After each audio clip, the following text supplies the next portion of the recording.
What's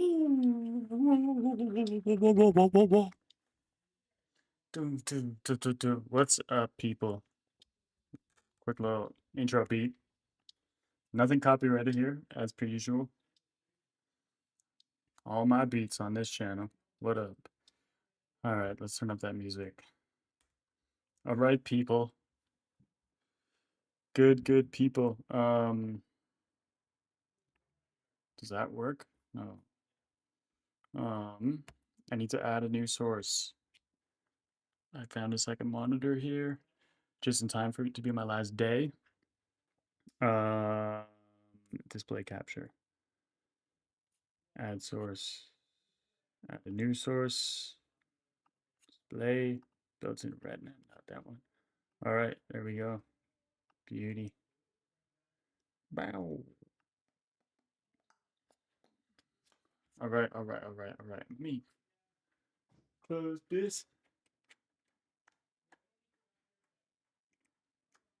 Close that. Beauty. All right, I'm gonna give you guys a little update on the past week. It's gonna be a short one. Uh, I'm from Edmonton, kind of. I'm from high level, Alberta, Canada. Um, so it's hockey season. We're watching hockey. The Edmonton Oilers. I grew up in Alberta, northern Alberta, so the Oilers have always been the team, and I sort of fell out of love with hockey. Got really into basketball, still am, but yeah, the Oilers got this Connor McDavid guy, and that definitely brought me back to watching the Oilers when they're in the playoffs because it's exciting, community things like that. It's fun to see friends out and feeling excited about you know like sports. I think is kind of brings people together. It's about belief and stuff like that, so that's cool. Anyways, so we are watching that game. This will be a very short stream. um what have I been working on, guys? Obviously have not been keeping up with the daily vitamins while I've been away. um so I've been working on this project. Now I'm back in Edmonton, so I've been working with 7 Gen, and been working on their claims process, and and kind of doing an on-site, so to speak.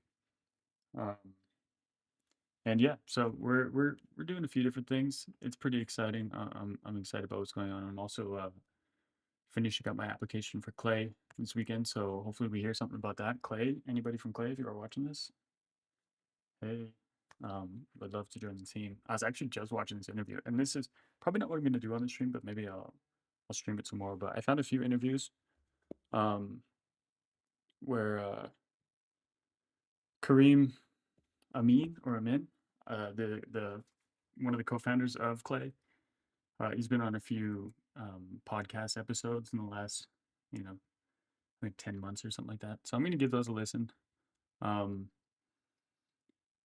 because yeah, I think it's just useful, and I appreciate when CEOs hop on these longer form interviews and sort of expand on their ideas a bit more.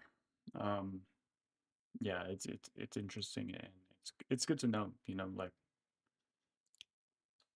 what is the vision. I just worked at this one tech company, to Clay, or Clue rather, going from Clue to Clay. But Clue, uh, and yeah, anytime you get to hear the CEO talk about the 5-year plan, it's exciting. It's cool, and to hear them talk, I think for me, because I was in sales, I was really trying to understand, like, hey, what was the fundamental insight here, and how did they win their first clients? What was the problem that they solved, and where do they see it going? All of these I think are super valuable for for what, I guess, understanding where a business is going and seeing if if that excites you. Because what's his name, Paul Graham, um, Paul Graham, uh, how to do great work. Yeah, exactly. I'm glad it's the first one. It totally makes sense. I love this essay. I love this essay. Such a good one. If anybody hasn't read it, I seriously recommend it. This is a daily vitamins episode 28, I think is what we have on there. There's already a file with that name. Oh, interesting. Okay, we're gonna go 29. Maybe I'll have to look at that. But yeah, anyways, this Paul Graham essay, How to Do Great Work. One of the things he talks about is fundamentally this idea of the difference between good work and great work. And a lot of the times it's when you find something that, you know, gives you this sort of hubris or this excitement, or sort of, I think in goal setting sort of frameworks, they talk about like an audacious, big, hairy, audacious goal, I think is what it's called. It's the acronym or the meme that people use. Um, and yeah, I think as a CEO, part of your role is to, you know, think about that and evolve it and um,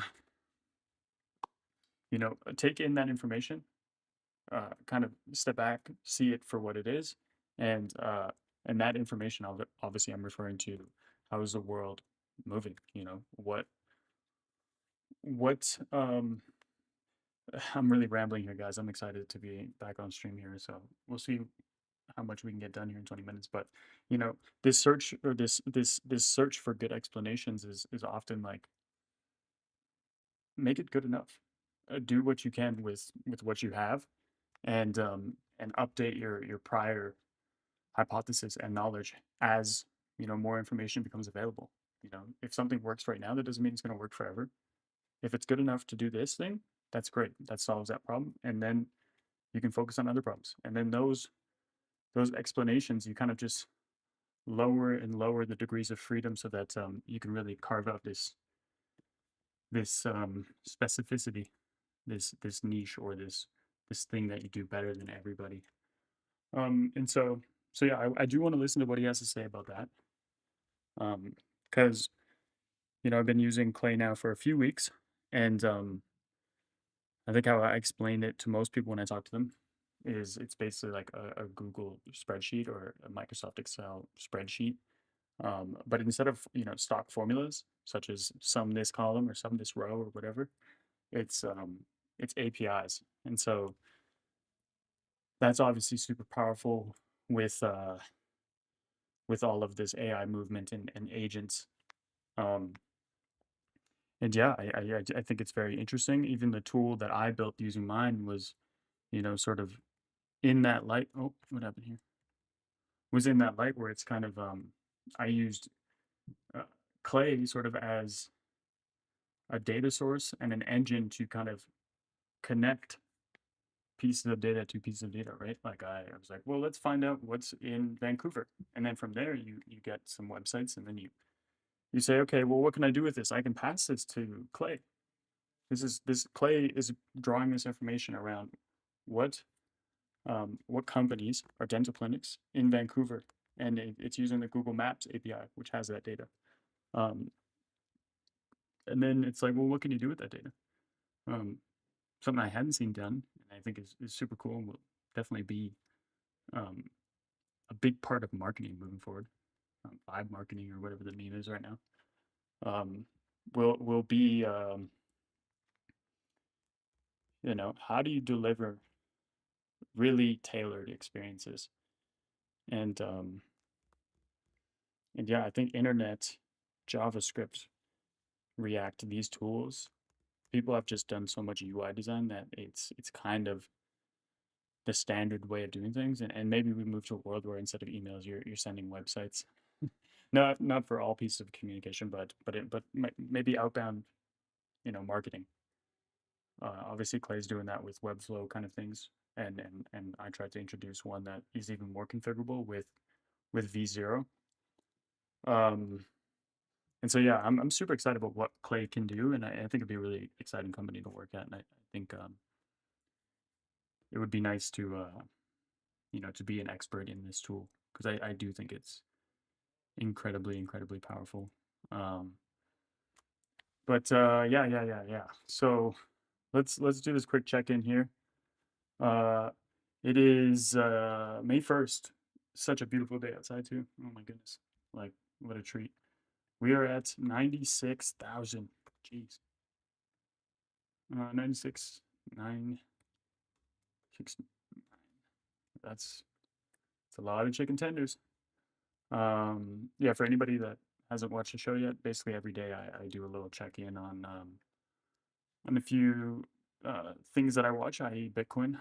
Uh, just check in on what's the price, and constantly I'm asking myself, like, how did this thing that started off in an email chain become, 1 point, what is it today, May 1st, 1.923 USD, trillion dollars, $1.9 trillion, in energy, in watts, money, watts.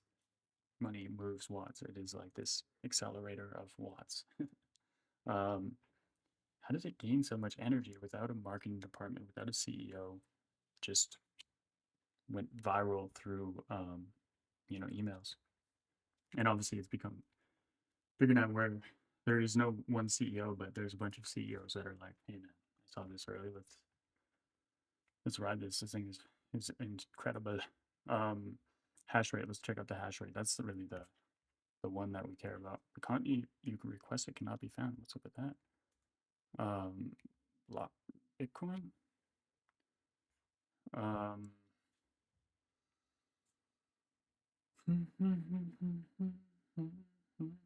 Man, I was just listening to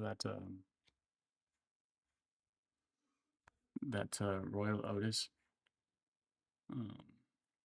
What's it looking for? Hash rate. Why is the hash rate not saying? Bitcoin hash rate. Is I in the wrong website, or is this it? Okay. Okay. Total hash rate. It is, looks like 150 exahashes. 850 rather. 850. Specifically, and my back is killing me. I'm so excited to get home so I can get this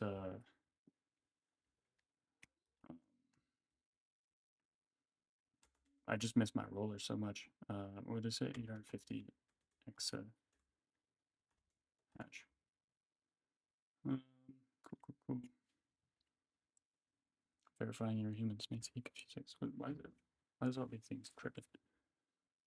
Let's put on some music while we're doing this.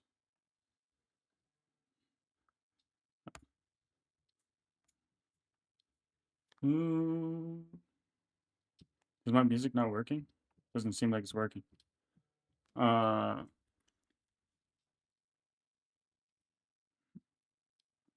Interesting.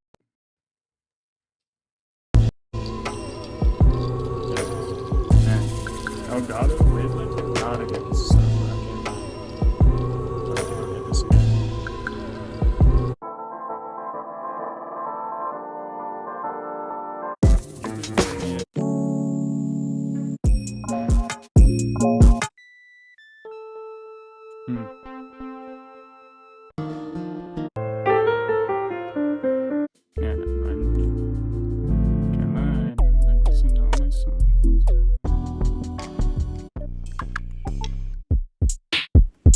To really days I made some beats. Design. Got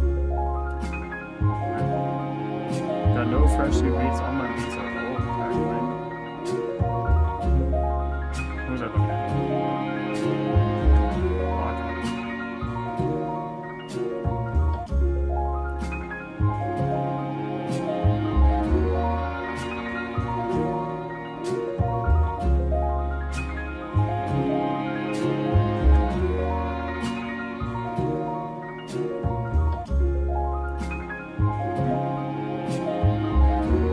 There's an API for this game.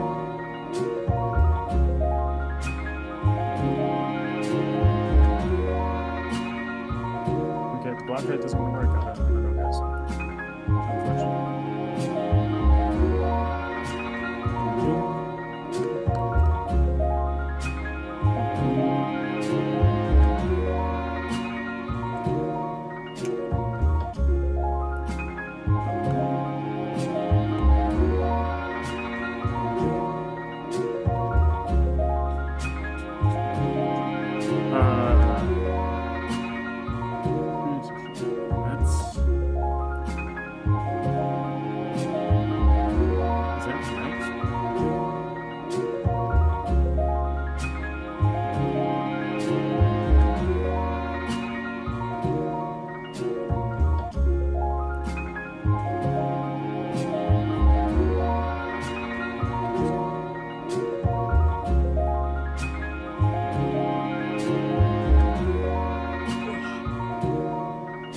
Yes, that's correct. Previous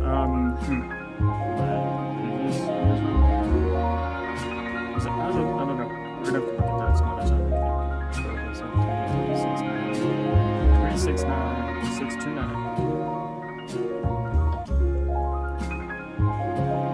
Cool, cool, cool. Hot eights, 18 something. Is that 58? 68. Drop there. 1.945. 145 billion. Channel views. This one I have actually been checking. This is not the first one I looked at in the past few days. And it's awesome, man. I'm excited. I love it. Channel just seems to be growing. It's very exciting for me. 578 views. I love that. Let's go, baby. 10,000. 45. We're at 15 now. Yeah, buddy. I have not stretched now.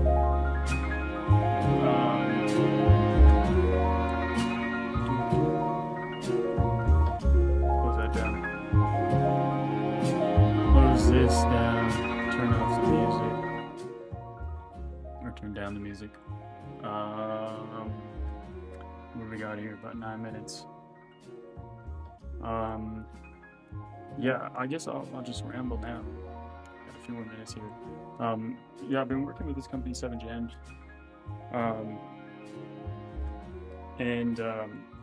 Yeah, it's pretty exciting. Like the deal that I have is basically a 40-60 profit share. And so, you know, some of the things that I've been looking at and kind of fixing has been this claims process. We had this crazy high error rate. It's like 16.9%. And I was just like, that's way too high, guys. So we've been working out a few kinks, kind of introducing, some AI stuff into the process around, validating stuff and estimating predeterminations and stuff like that. And pretty soon, the vision is to actually try to fully automate this claims process. So I am looking into some tools around that, such as Gumloop or maybe N8N. Because it is with insurance, a lot of insurance companies, maybe not a lot, but Pacific Blue Cross, they don't really have a developer ecosystem, so they don't even have an API, which makes automating it much tougher. You can do Puppeteer things, but I don't know if that's really the most ideal solution. But yeah, I think that there's a bunch of tools out there that could make this possible. And I think then you get into a really interesting area where it's kind of like, hey man, there's 280,000 indigenous people. That's the segment that we serve. There's 280,000 indigenous people in British Columbia alone.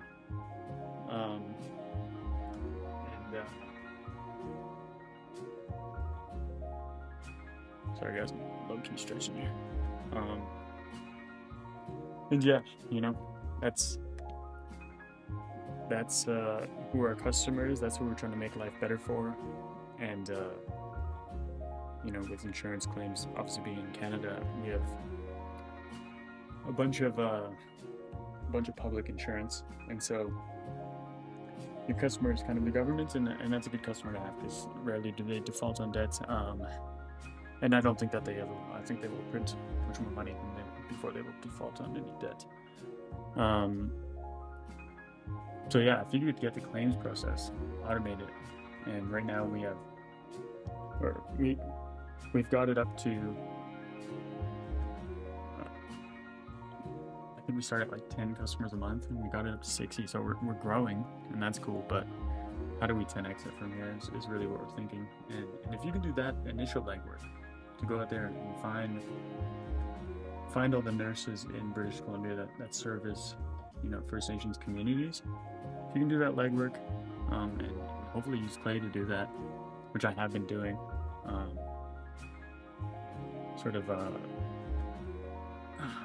let's remove these filters.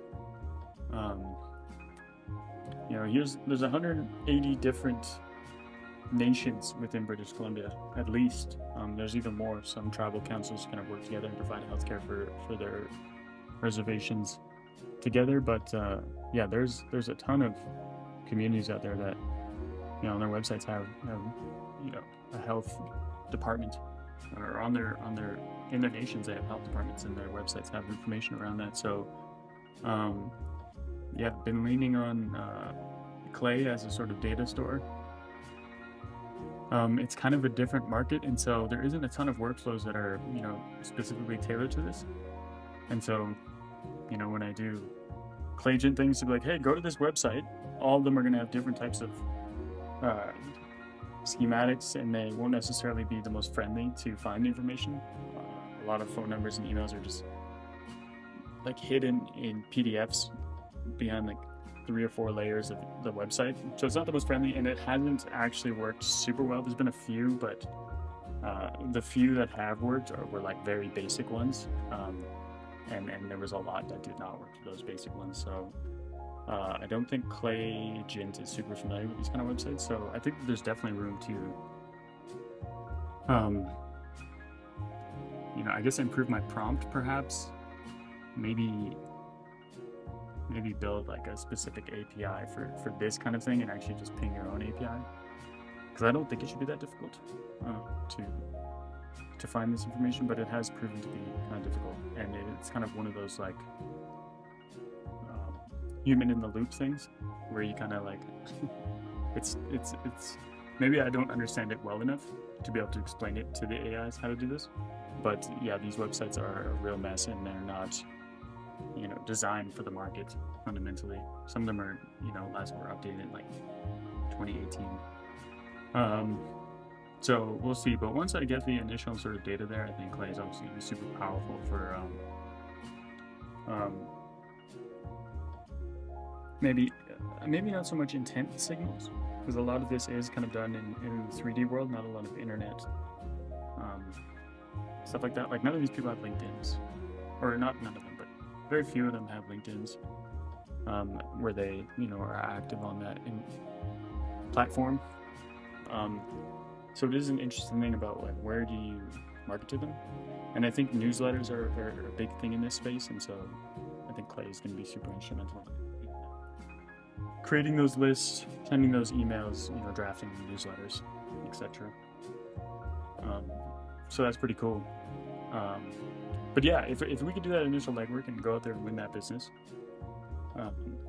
as we've been doing, but if we can take that to another level, then this could be a nice little, side gig that, is like a hobby, 2-3 hours a week, fixing your automations, and hopefully that can print you $5K a month or something like that. So yeah, it's exciting times for me right now. I'm feeling like I have a very specific mission at hand in terms of using these AI tools, so that's cool. Update on the FNTC thing. We'll see. There isn't much of an update yet. I was placed with this 7 Generations company, but they're telling me that I can actually only get half of my wage because of bureaucracy with the grants for these indigenous companies. And so if I go with FNTC, I can get the full one. If I do it with this 7 Generations company, then I can only get half. So we'll see what happens there.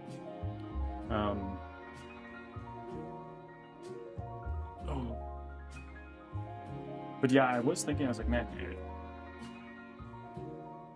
I think I'm having a lot of fun with the daily vitamin thing, and I think maybe one of the next things I'll try to do, and I don't know if it's a separate stream, like a separate, thumbnail and process. Maybe this one's more of my personal curiosities, and that one's gonna be more mission focused. But I think it would be super cool to be like, I'm gonna, live stream me taking this company from 10 customers to 10,000, or like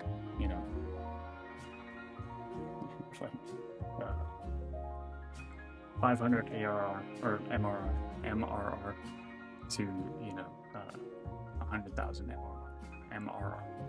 I think that would be a cool little stream if I documented all of that. So, yeah, exciting things ahead. Summertime, beautiful. Feeling rejuvenated. Came home, hung out with the family, and tomorrow I'm back to Vancouver, so I can settle back into, you know, my routine and my rhythm, and yeah, get back to the streams. So I'm really excited for that. With that, Daily Vitamins done for today.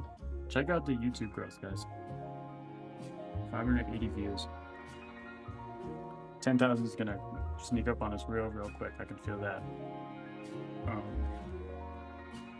Yeah, it gets 10,000, and then it's 100,000, then it's a million, and then it's, you know, 10 million, then 100 million. Next thing you know, you get a billion views. But baby steps. 10,000 is a goal first. Feeling very energized. And the subscribers is actually joining at like a healthy clip, so I'm pretty happy about that too. And I think a subscriber is much more indicative of the quality. Anybody can check out a video. But yeah, if you subscribe, then I think that means I'm doing something right. So pretty soon we'll start getting more comments and likes, hopefully. But that's on me. I gotta find a way to make the show more entertaining or more focused or whatever it may be. And that'll come. That's coming. Yeah, real quick shout out if you haven't watched the clay demo I put on my YouTube channel. Check that out. I kind of explain my clay and V0 experiment. And obviously all of that is documented on the stream, so if you have the patience, you know, you can put stuff on double speed. You can watch me. I haven't gone back and really done a great job with the timestamps. Maybe that's something I'll have to do this week, just to get myself up to speed. And then yeah, I think more people will reference back later videos. So maybe if you are watching this and you plan on watching, you know, those live stream sessions on that 5-minute video that I did, maybe drop a comment, and I will. That'll incentivize me to go through and timestamp those things better, so you can kind of watch them and cut through some of the noise, because obviously it's my daily show and I kind of do what I want. So there's some Bitcoin check-ins, there's some philosophy, there's other stupid things. So, yeah. Anyways, Daily Vitamins. Y'all have a blessed evening. Let's go Oilers. Oilers in 6, baby. This goes.